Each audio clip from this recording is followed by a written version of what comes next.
In Uzbekistan and Tajikistan, persecution doesn't always look like violence. Sometimes it looks like surveillance, control, and a system designed to make it nearly impossible for unapproved religious communities to exist.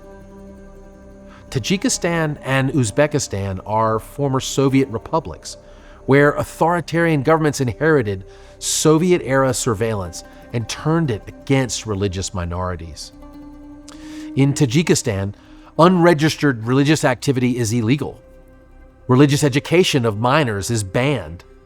Authorities confiscate Bibles and raid house churches.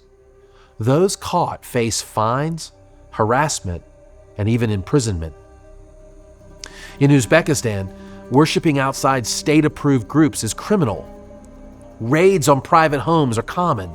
Those caught face fines, detention, and forced labor. Evangelism of any kind is a criminal act. What makes these countries uniquely challenging is that persecution comes from every direction. The state monitors you. Family and community reject you. And in Muslim cultural contexts, leaving Islam is social suicide, bringing shame, ostracism, and threats. These pressures are not unique to Christians. Other minorities face similar restrictions. But for converts, the intersection of state repression, cultural pressure, and family rejection creates a uniquely layered persecution. No public worship, no open Bible study, no gathering without risk. And yet, Christians in Tajikistan and Uzbekistan continue to meet, grow, and steadfastly hold to their faith.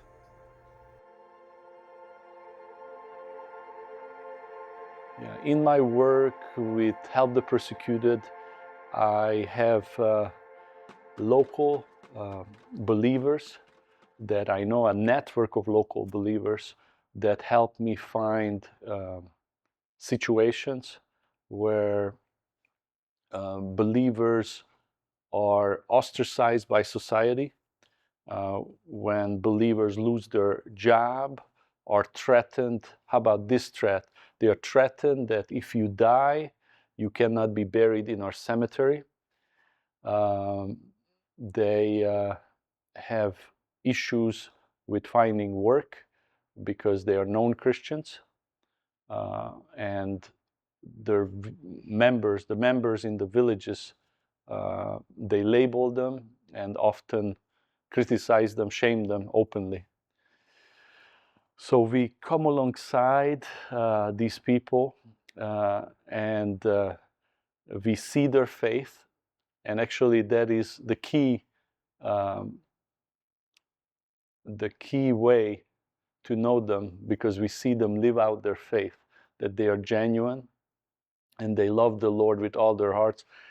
In spite of all this persecution, they are going forward, and they have joy, even though if I would be in their place, I question if I could be so enduring and so, if I could continue going forward for the Lord. But that's the cases. Those are the cases that we are handling. Believers that are sold out and they go all the way for Jesus Christ and for the gospel of Jesus Christ in those environments.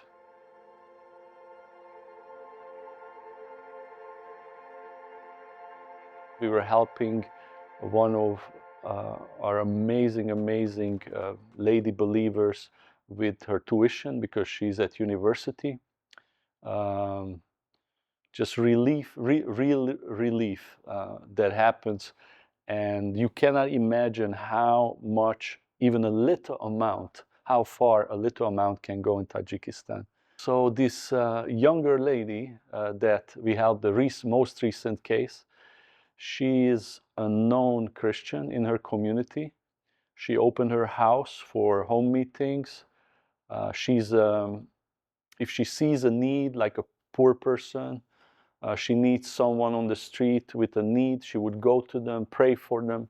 She's a natural evangelist, and she's really openly living out her faith Um, and I can say she has very, very strong faith, because I've seen how, the authority she takes and she has when she prays for people and prays for situations. They had a meeting in her house recently, and the next day the KGB, the secret police, came to her house and they started a case against her. And there was there was a big scandal because of her letting in a Christian group and having Christian meetings in her own house, which actually is covered by Tajik law. By Tajik law, people have freedom of assembly and they can have meetings, and there's no limits. But she was singled out and she was persecuted because of that. That's one.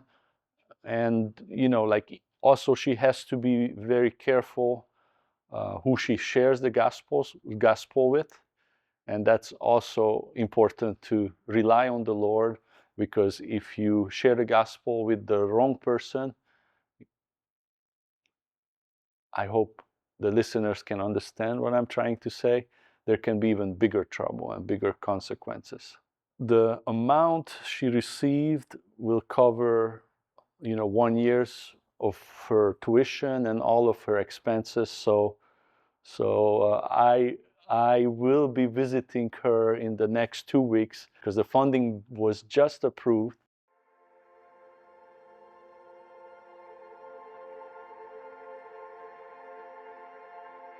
My greatest prayer for Uzbekistan and Tajikistan, actually the whole of Central Asia, that the gospel would have a free flow in the communities, because what we see, that there is a spirit of fear, there is a crazy spirit of fear that is rooted in Islam. And when there is a free flow of the gospel in Central Asia, I believe millions will come to Christ. Because what keeps them back from receiving Jesus Christ as as their Savior is fear. What will my neighbor say? What will my relatives say? What will my community say? Maybe I will lose the privilege of being buried in the cemetery where my father and mother, grandfather was buried to. The first case we funded in Tajikistan, this brother, he's an older brother, but he's a well-known evangelist in Tajikistan. He goes, everywhere he goes, he shares the gospel. But one of his concerns, when I had alone time with him and just talked to him, he said, will you bury me when I die? He says, why are you asking that question? He says, because my village already told me that I cannot be buried in the same cemetery where my father is buried. Will you take care of that? And I told him, by the Lord's grace, He will give us wisdom and solution when that time comes.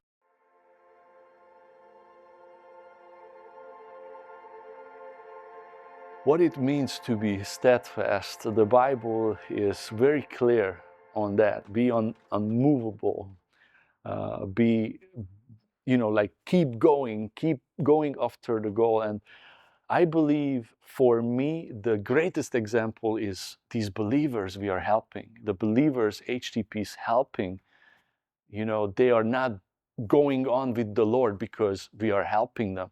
They are going forward and they are steadfast because they are rooted and grounded in the gospel, and they are going after their calling, the heavenly calling, that is so great. And it's just so amazing that HTP, with the programs that we have, with the ideas and the vision we have, we can come alongside and help them and just say, hey, you are not alone. The Lord is with you, and here's a little help. Come on, let's go forward and go on with your calling and your mission. We don't change their calling. They are called, and they are steadfast already. Привет, я живу в Таджикистане. Спасибо огромное за вашу помощь.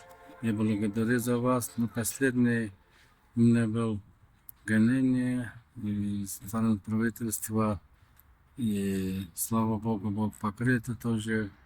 Основная нужда новые помещения для новых групп и служение для больных. И спасибо огромное за это. Молитесь за это, пожалуйста.